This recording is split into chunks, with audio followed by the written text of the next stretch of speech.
Jeremias capítulo 38, e o versículo de número 5, diz assim: E disse o rei Zedequias: Eis que ele está na vossa mão, porque não é o rei que possa coisa alguma contra vós. Então tomaram a Jeremias e o lançaram no calabouço de Malquias, filho do rei, que estava no átrio da guarda, e desceram a Jeremias com cordas, mas no calabouço não havia água senão lama, e atolou-se Jeremias na lama. Versículo 10.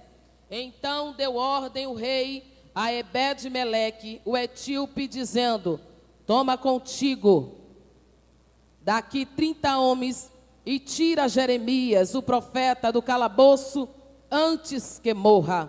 Versículo 12. E disse Ebed-Meleque, o etíope, a Jeremias: Põe agora estes trapos velhos e rotos, já apodrecidos, nas covas dos teus braços, por debaixo das cordas. E Jeremias o assim fez, e puseram a Jeremias e puxaram a Jeremias com as cordas, e o tiraram do calabouço, e ficou Jeremias no átrio da guarda. Amém? Pode sentar. Glória a Deus. Irmãos, haja vista que nós estamos em pleno século 21, aonde coisas horrendas estão acontecendo.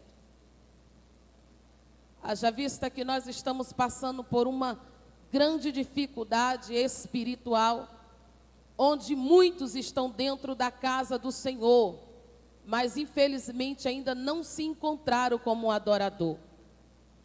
Deus, Ele nunca desiste da raça humana. Deus sempre investe no ser humano. E a Bíblia diz que Deus sempre levantou vários profetas para divertir a nação de Israel, para divertir a nação eleita do Senhor. Deus levanta Isaías, que passa por 4 reinados em Judá, e adverte os reis que sentaram no trono de Judá, para advertir sobre o que iria acontecer, para que não fizesse aliança com deuses pagãos, para que não fizesse alianças com a Síria, com o Egito. Mas a Bíblia diz que sempre que Deus falava, parecia que entrava em um ouvido e saía no outro. Deus levanta Oséias, Deus levanta vários profetas, porém, quando nós nos deparamos a história de Jeremias, a gente observa que Deus levanta Jeremias, e Jeremias está posicionado como o último profeta antes da invasão babilônica. Eu não estou dizendo aqui que Jeremias foi o único profeta. Jeremias foi o último profeta que Deus usou para advertir a nação de Israel para o que ia acontecer. A Bíblia diz que Jeremias, ele era um profeta chorão. Não chorão porque ninguém acreditava nele, ou porque a própria família não dava crédito para Jeremias. Mas a Bíblia diz que Jeremias chorava, porque ele sabia do que ia acontecer. Jeremias chorava, porque ele sabia que Deus ia permitir a invasão dos caldeus em Jerusalém. Deus levanta o profeta Jeremias. E o interessante é que o profeta Jeremias, ele não era comprado. Ele falava o que Deus mandava. Podia doer a quem fosse, Jeremias sempre exortava, advertia e falava aquilo que Deus lhe havia mandado. A Bíblia diz que os caldeus sitiam a terra de Jerusalém. E o interessante, irmãos, é que eles não invadiram a princípio.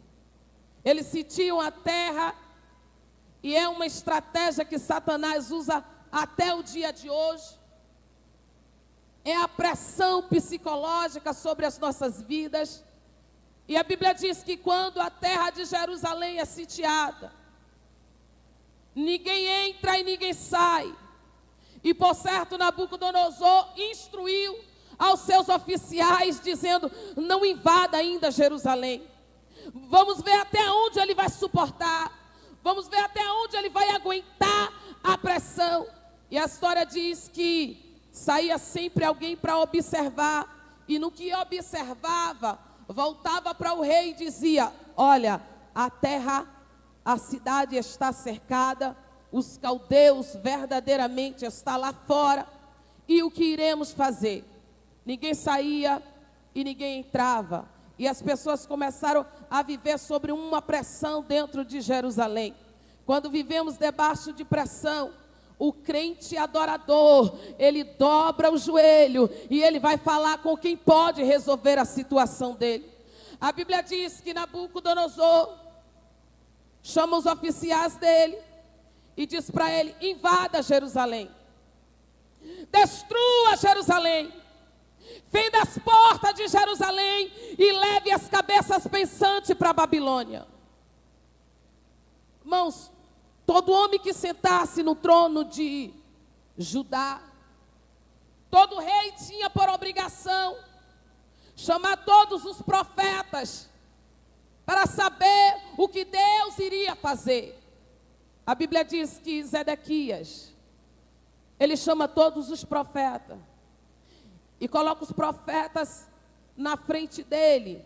E o rei Zedequias diz assim: eu quero que vocês consultem a Deus e procurem saber de Deus o que Deus irá fazer, se verdadeiramente isso irá acontecer ou não irá acontecer. Os profetas tentaram amenizar a situação, mas havia uma lei, que todo homem que sentasse no trono de Judá, no trono de Jerusalém, ele tinha por obrigação de fazer esta pergunta: ainda existe mais algum profeta?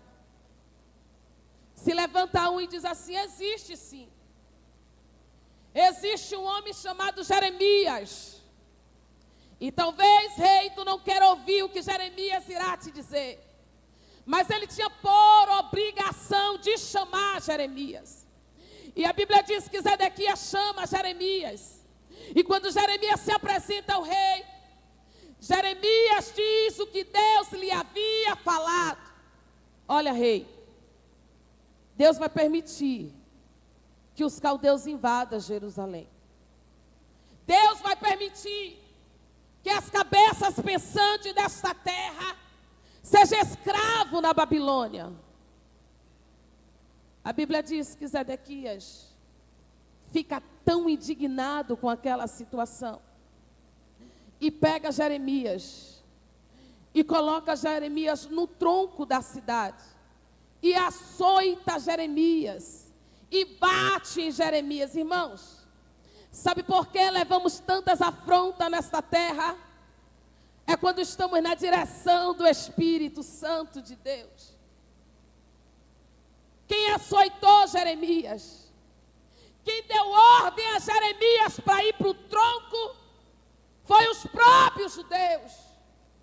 Foi aqueles que acreditavam em Deus. Aí a gente para analisar. Quem mais se levanta contra a nossa vida? É o que Jesus diz: Jerusalém, Jerusalém, queimado os profetas que lhes são enviados. Quem mais se levanta contra a vida de crente é crente que está fora da posição.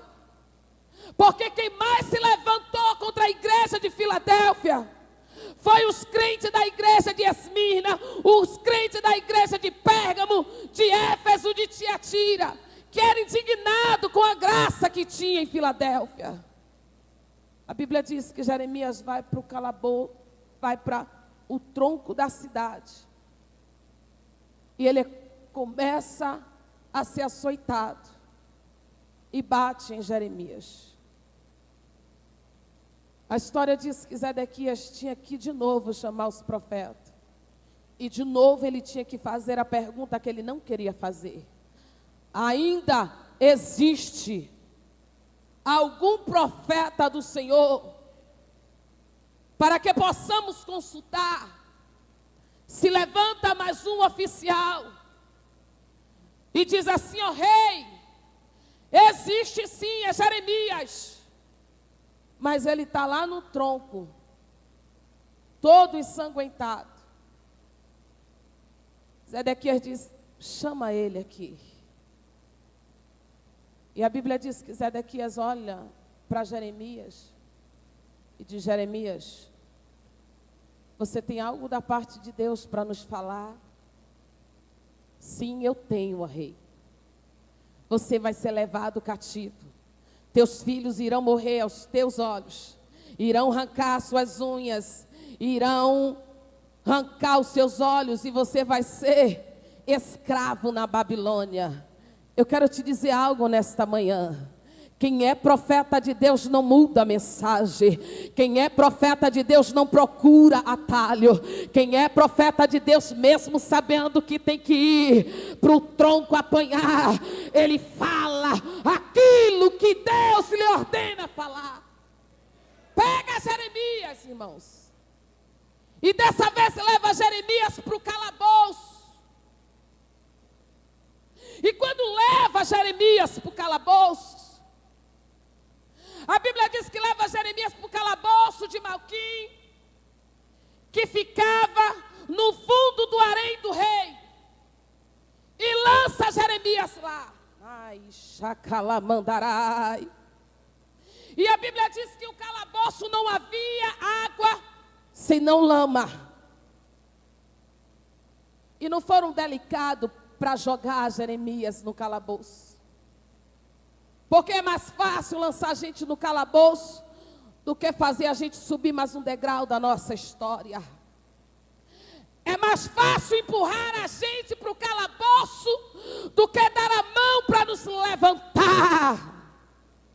E a Bíblia diz que quando lança Jeremias no calabouço, o calabouço não havia nada senão lama. E a Bíblia declara que Jeremias foi atolado. E a história comprova que havia tanta lama naquele calabouço que ele foi atolado. Ei, crente, talvez nesta manhã você entrou aqui de cabeça erguida, mas só você e Deus sabe o calabouço que você está enfrentando, o problema que você está passando, a angústia que você está trilhando. Mas eu quero te dizer uma coisa: enquanto você estiver no calabouço clamando, Deus sempre irá te ouvir e irá levantar alguém para te arrancar desta situação. A Bíblia diz que quando lança ele no calabouço, não havia água, não havia nada a não ser lama. A história diz que Jeremias, ele olha para o alto e ele clama ao Deus da providência. Eu posso imaginar ele atolado de lama, talvez os braços não se locomoviam, talvez as pernas também não, mas eu quero crer, e eu creio que Jeremias olhava para o alto e fazia como Davi, e glorificava, e exaltava, e pedia a Deus a misericórdia. Quando o crente olha para o alto, como Davi diz: de onde virá o meu socorro? E nesse mesmo Salmos ele diz: o meu socorro vem do Senhor, que fez os céus e a terra. Quando nós temos esta convicção, o calabouço pode até demorar, mas a providência do Senhor vem. Quando temos esta convicção, ei crente, não havia ninguém naquele calabouço, não havia ninguém no calabouço com Jeremias. Não havia papai, não havia mamãe, não havia esposa, não havia esposo, não havia pastor, não havia ninguém, porque tem calabouço que o Senhor nos permite entrar, que é somente eu e Deus. É calabouço de intimidade, é calabouço de compromisso, é calabouço de obediência a Deus. Só sai do calabouço exaltado quando vive debaixo da direção e da obediência do Espírito de Deus. A Bíblia diz que Jeremias clamava, gritava e chorava diante de Deus. Ele não se lamentava, irmãos, como muitos de nós fazemos. Deus, por que isso? Ah, Deus, até quando isso? Mas Jeremias chorava pelo que ele sabia que ia acontecer com a nação eleita. Enquanto ele clamava, a história diz, irmãos, que a voz de Jeremias entrava na janela do harém do rei. Havia o harém do rei, havia janelas. E o calabouço ficava no fundo do harém. Então aquela voz de Jeremias entrava sobre a janela. E quem estava lá era um etíope. Um homem chamado Ebed-Meleque, adébito de Moloque, adorador de Moloque. E essa palavra, Ebed-Meleque, Meleque, Moloque, no nosso português quer dizer moleque. E quando nós chamamos nossos filhos ou crianças de moleque, nós estamos invocando o espírito de Moloque a se apoderar dos nossos filhos. E estava um etíope que não tinha conhecimento e nem compromisso com Deus. Estava um etíope que não era judeu, não era israelita, mas estava atento à voz que vinha das janelas do harém. E a história diz que aquele homem chamado Ebed-Meleque, ele sai do harém, ele vai no fundo do harém para saber quem clamava.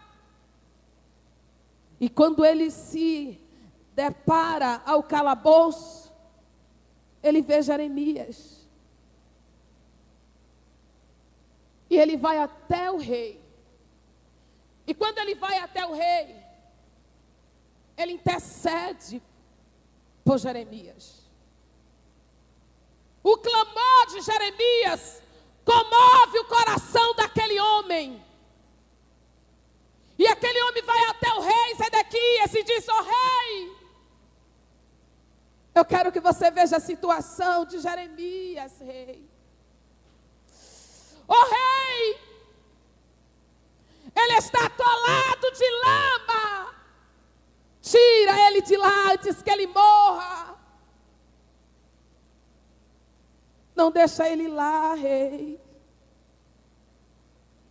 Talvez você esteja esperando uma resposta por alguém que está bem do teu lado. Às vezes temos o costume, irmãos, de achar que Deus vai mandar uma providência para a nossa vida, pelaquela pessoa que está bem próximo de nós. Mas quando Deus quer nos abençoar, Ele usa etíope, Ele usa feiticeiro, Ele usa candomblezeiro, Ele tira o sono do rei para a vitória chegar na nossa mão. Quando Deus quer nos abençoar, Ele move os céus, Ele abala as estruturas terrestres, para que a vitória venha até a nossa mão. Mas quando nós estamos no calabouço, clamando, quando ficamos no calabouço murmurando, aí o tempo passa, aí a gente diz: Jesus, já passou mais um ano. Jesus, eu estou em 2014, eu não estou vendo nada. Aí a gente começa a mudar a nossa oração e começa a clamar, como Jeremias clamou. Ebed-Meleque, ele começa a dizer e interceder, justamente, irmãos, por Jeremias. A Bíblia diz que Zedequias chega para aquele homem e diz assim: olha, pega 30 homens com você e vai lá e tira Jeremias dessa situação. Ebed-Meleque pega aqueles 30 homens e vai até o calabouço. E quando Ebed-Meleque chega num calabouço, ele pega uns trapos de pano velho. Porque quando Deus quer manifestar o poder dele, ele confunde. E depois ele explica porque ele confundiu. Para que a glória não seja do homem, mas seja única, exclusiva de Deus. A Bíblia diz que Ebed-Meleque pega aqueles panos velhos, aqueles trapos velhos, e faz uma corda. E quando ele faz uma corda, ele diz assim: Jeremias, coloca essa corda debaixo dos teus ombros, Jeremias. Sabe por quê, Jeremias? Porque eu vou te tirar daí. Não faça nenhum esforço, Jeremias. Mas a Bíblia diz que até ele jogar aquela corda, ele pegou o azeite e derramou sobre aquela corda. E ele disse assim: Jeremias, eu vou encharcar esta corda de azeite, para que vá amenizando as tuas feridas. A história diz que Jeremias, olhando para cima, coloca aquelas cordas debaixo do ombro, e o azeite pingava sobre a cabeça de Jeremias. Tu está entendendo que Deus está falando com você? É nesse calabouço que Deus te enche de unção. É nesse calabouço que a corda da unção de Deus te enche. Vai derramando azeite, e o azeite vai pegando sobre o corpo de Jeremias. E ele diz: não precisa fazer esforço, Jeremias. Tu está em uma situação tão difícil, que tu já orou, que tu já consagrou, que tu já chorou, que já fez campanha, e nada está acontecendo, tudo está parado. Diz o Senhor: eu estou enviando Ebed-Meleque, não faça esforço, sou eu que vou te tirar desse calabouço, e tu vai sair daí, cheio de unção, para fazer a diferença aonde você andar.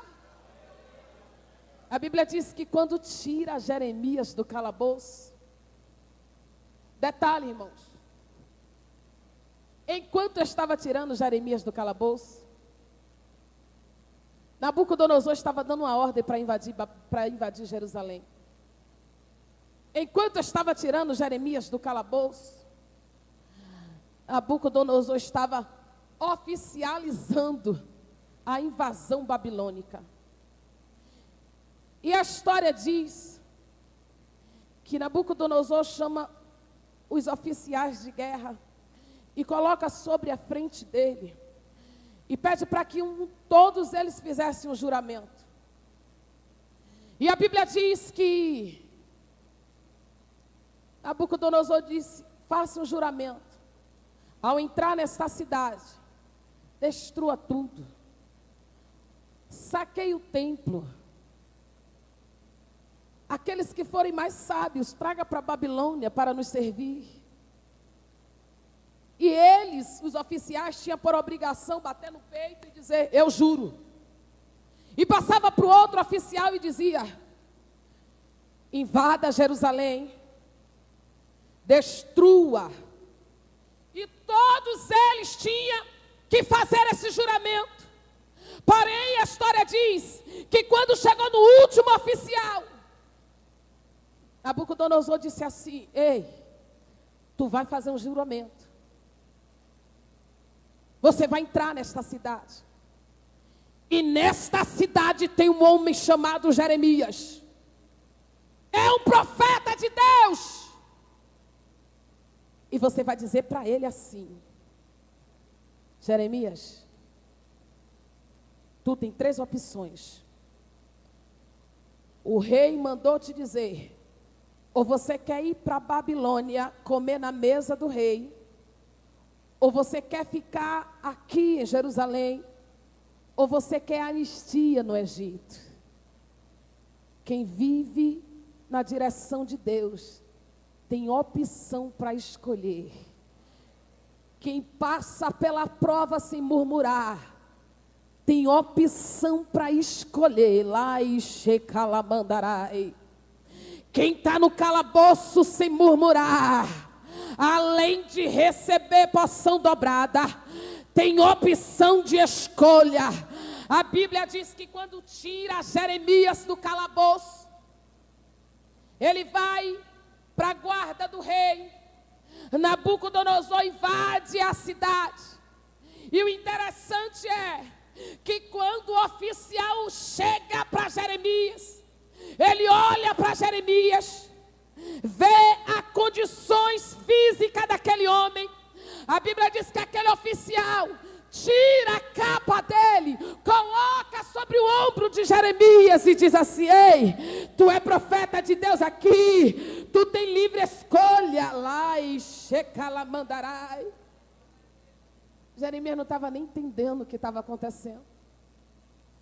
O rei mandou te avisar: o que tu quer nesta manhã? O rei mandou te dizer que você pode escolher. O resto aqui não. O resto vai ser cativo lá na Babilônia. Mas você, Jeremias, tu pode escolher nesta manhã. Qual é a tua necessidade? É ficar em Jerusalém? É comer pão na mesa do rei? Ou é receber anistia no Egito? Eu quero te dizer nesta manhã, eu não sei como você entrou aqui. Talvez te lançaram em um calabouço. Talvez as afrontas que você está passando mal te dá ânimo para você orar. Talvez você veio consagrando e dizendo: eu preciso ouvir a tua voz. Mas eu ministro na tua vida nesta manhã. Você veio ao lugar certo. E pelo fato de você ter vindo ao lugar certo, a opção para a tua vida, a escolha para a tua vida, a presente de Deus para a tua vida nesta manhã, há um reboliço no céu e Deus mandando te dizer: manda ele escolher, manda ela escolher, diga para ele o que eu vou fazer. Ei, xaraca lá mandarai. Mas missionária, tu não sabe o que eu estou passando. Ei, também não vai adiantar eu saber. Mas enquanto nós estivermos no calabouço glorificando, enquanto nós estivermos no calabouço exaltando ao Senhor, Ele manda Ebed-Meleque, irmãos, com a providência nesta manhã. Deus sempre tem meio de usar as coisas mais vis desta terra para trazer a bênção para a nossa vida. Quando o povo é levado para a Babilônia, a Bíblia declara que aquele povo viveu 70 anos exilado, 70 anos debaixo do jugo de Nabucodonosor, 70 anos na escravidão, 70 anos humilhado. E eu perguntei a Deus: por que tu permitiu isto para a tua nação eleita? Por que tu permitiu isto, Senhor? Aí Deus diz: Viviane, porque todos aquele que vai contra a minha lei, que inflige a minha lei, eu sou justo para castigar. Eu disse: mas Deus, 70 anos de humilhação, outra geração nasceu na Babilônia. E Jesus disse: porque havia uma lei na Torá sagrada. E eu ordenei para que o povo semeasse a terra só no 6º dia. Mas a ganância do povo era tão grande que o povo não deixava a terra descansar. E foi por isso que um dia eu me levantei para fazer a conta com este povo.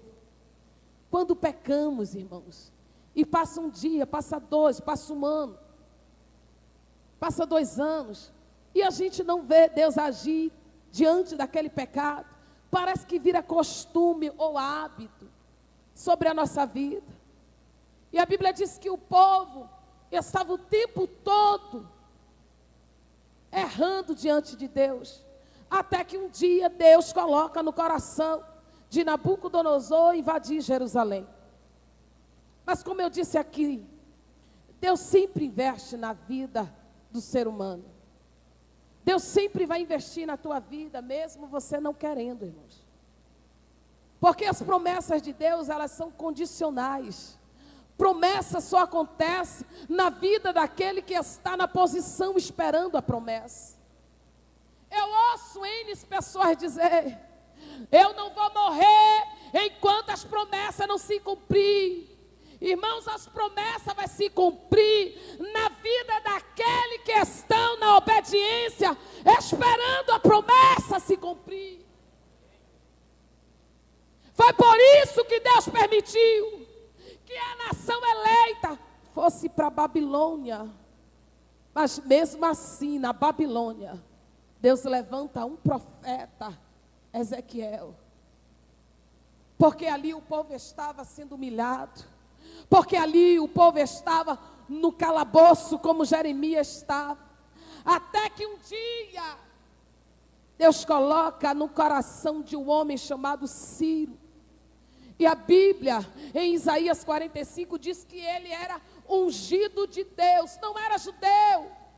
Ciro, Medo-Persa.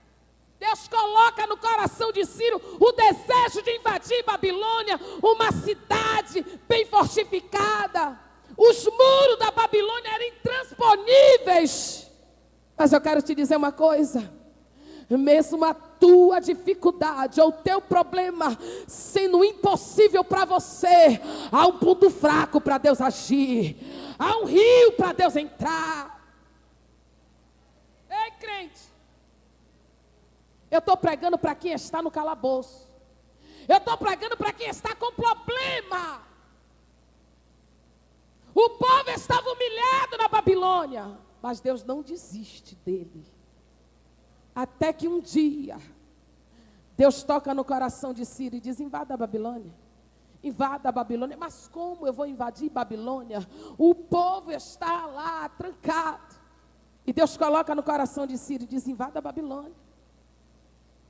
Irmãos, quando nós fazemos as coisas planejando, as coisas dão certo.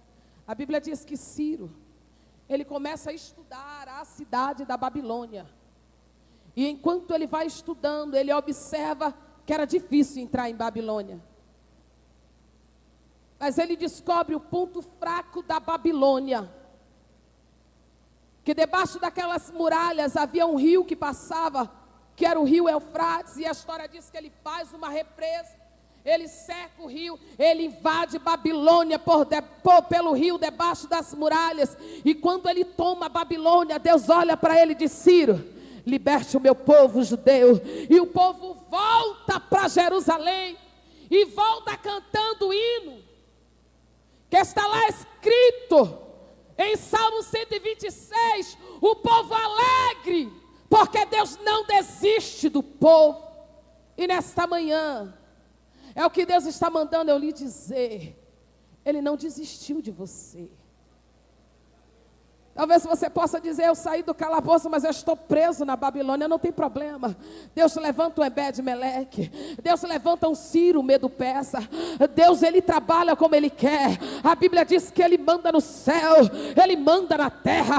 O inferno recua diante do poder dEle. Ele senta sobre o globo da terra. Ele mede o oceano com o dedo dEle. Tu tem noção de quem é o Deus que está aqui nesta manhã te dizendo: eu te tiro do calabouço, eu te encho de unção e eu te levanto para fazer a diferença nesta terra. Com a permissão dos pastores, eu te peço para que você se coloque de pé diante do Pai, diante do Filho e diante do Espírito Santo de Deus. Jesus está te tirando deste calabouço, porque neste calabouço tu está recebendo unção. Porque nesse calabouço tu está tendo compromisso com Deus. Porque neste calabouço, tu está tendo mais convicção do teu chamado. Não tem problema, irmãos. Se Jeremias passou pelo que passou, mas foi até o fim com aquilo que Deus queria na vida dele. Eu quero dizer algo para você, minha querida. Eu quero te chamar aqui na frente. Você, esqueci teu nome. Ei, Xarai, Camandarai. lamantui. Ai, derrecalamandarai. Quando eu olhei para você, Jesus me mostrava você subindo um degrau. Muitos estavam achando que tu ia morrer no calabouço, mas Ebed-Meleque disse: ó rei, tira ele de lá antes que ele morra. Diz o Senhor: eu estou te arrancando e mudando esta história. Elai, xerei de cá, lamantui. Muitos não estão crendo, mas o chamado foi Deus que colocou na tua mão. Te vejo dentro de um apartamento, Naracamandui, e te vejo sobre uma pressão da Caixaracamandarai. Mas diz o Senhor: os dias naquele lugar estão contados. E por esses dias tu disse: Deus, diz o Senhor, é lugar novo que eu tenho preparado para ti, ó. Aramanderai. Tu deitaste nesta madrugada, não conseguiste dormir, e tu disse: eu vou lá, Jesus, mas eu vou entrar de cabeça erguida, mas eu preciso ouvir tua voz. E diz o Senhor: há uma chave descendo na tua mão assim, ó. E tu disse: não me tira desta cidade. E diz o Senhor: a opção é ficar em Jerusalém, a opção é ficar em São Caetano. Diz o Senhor: receba, porque tu vai permanecer neste lugar. Assim diz o Senhor. Aleluia. Eu estou ouvindo a tua voz, Jesus. Eu quero chamar aqui, irmãos, somente as pessoas que estão no calabouço. Somente você que está no calabouço. Eu quero chamar você aqui na frente. Eu quero ministrar sobre a tua vida. Engraçado que a gente pede, né? Clama a Deus. E às vezes as pessoas ficam com vergonha de vir na frente. Aí quando termina o culto, para, a gente ora aqui. Irmãos, eu não vou orar depois do culto. Eu quero ministrar sobre a tua vida aqui, agora, com a permissão dos líderes. Essa casa é casa de Deus, viu, irmãos? Eu quero te dizer algo. No ano de 2009, enquanto vocês estão vindo, eu pisei aqui nessa cidade de São Caetano pela primeira vez. E eu estava dentro de um calabouço na Bahia. De um terrível calabouço.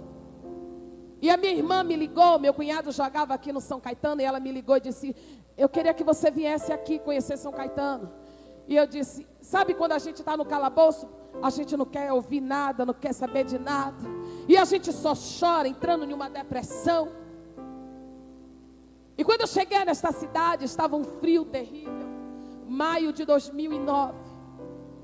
E eu tinha que viajar na terça-feira, às 6 da manhã. A minha irmã falou para mim assim: vamos em uma igreja, porque lá tem um homem de Deus. E eu disse: vamos. Irmão, quando eu cheguei aqui, segunda-feira, isso aqui estava tão lotado que eu fiquei ali. E eu disse assim: Deus, uma igreja tão grande dessa, como é que o Senhor vai falar comigo, Jesus? Irmãos, a gente acha que Deus fala com a gente nos lugares pequenininhos, né? E eu disse: Jesus, o Senhor não vai falar comigo? E tinha uma jovem que era amiga da minha irmã, que estava sentada aqui. Ela disse para mim: vem cá, que eu guardei um lugar para você. Eu estava sentada mais ou menos ali. E eu fechei os olhos e eu chorava. E eu disse: Jesus, eu sei que tem tanta gente aqui, Jesus, mas eu preciso que o Senhor fale comigo. E eu preciso que o Senhor use esse pastor para falar comigo. De repente, Deus toma a boca do pastor Rogério. E ele disse assim: ei, você que está aí, você imagina que é um monte de gente menos você? E eu sério, olhando. E ele falou: você que está sentada aí de preto. E eu fiz: eu. Ele disse: sim, você. Vem aqui. Vinha para aqui, para perto. E eu cheguei aqui e ele disse: mulher, para tu saber que é Deus que fala através deste vaso, tu não é nem desta cidade. Eu me segurei aqui, irmãos, porque eu senti tanto a presença de Deus. E eu me segurei, eu chorava. E Deus, usando a boca dele, dizia: filha, tudo isso é experiência que você está passando. Filha, eu vou te enviar às nações, e tu irás pregar a minha palavra, porque te chamei para isso. Eu nunca tinha viajado, irmãos, para ministrar fora. Eu só ministrava na nossa igreja. E muitos irão te conhecer. E Deus usou ele poderosamente para a minha vida. E quando eu saí dali, Jesus disse para mim: não te quero mais na Bahia. E nós viemos a morar em São Paulo. E depois daquele dia, pastor Rogério, Deus abriu as portas para eu ministrar. Que eu já viajei tanto este estado da Bahia, esse estado do Brasil. E eu disse: Jesus, como é que o Senhor faz isso? E Jesus disse: porque tu ficaste no calabouço e não murmuraste. Enquanto tu estava no calabouço, eu estava te enchendo de unção. Enquanto tu está no calabouço, diz o Senhor, eu estou te enchendo de unção para a minha glória. Abra tuas mãos, fecha os teus olhos. Amanhã é Santa Ceia, é isto? Hoje pode ser, irmãos, o teu último dia neste calabouço. E amanhã você pode cear com tanta convicção que você vai estar bebendo o cálice da bênção, o pão da restauração para você, para a sua família, para o seu corpo. Ai, xerecamandarai, Deus. Eu te apresento os teus filhos que vieram neste lugar. Jesus, só tu sabe a situação, cada um deles. Pode estar no calabouço financeiro, pode estar no calabouço espiritual, pode estar no calabouço, oh Deus, conjugal, Senhor. Mas eu sei que o Senhor há de levantar homens cheios do teu Espírito Santo nesta manhã, mulheres cheias do teu Espírito Santo, para que a situação seja mudada. Oh meu Deus, em nome de Jesus, eu profetizo sobre as vossas vidas. Arranca ele hoje desse calabouço, arranca ela hoje dessa Babilônia, e exalta, e exalta, e exalta para a tua glória. Meu Deus, é no teu nome que a gente ministra, Senhor, a dupla honra, aonde operou a vergonha, assim diz o Senhor, a dupla honra se manifestará a partir de hoje. Receba a unção do Senhor, te arrancando deste calabouço. Amém? Volta para o teu lugar, exaltando. Anai, xaracamandarai, ei, calamantui, teremandarai, cachunacamandarai, e de que manto e contar. A partir de hoje, não passará de 14 dias, nailamandarai, o que eu vou fazer em um coração dos teus, assim diz o Senhor. Eu agradeço a oportunidade, irmãos, em nome de Jesus.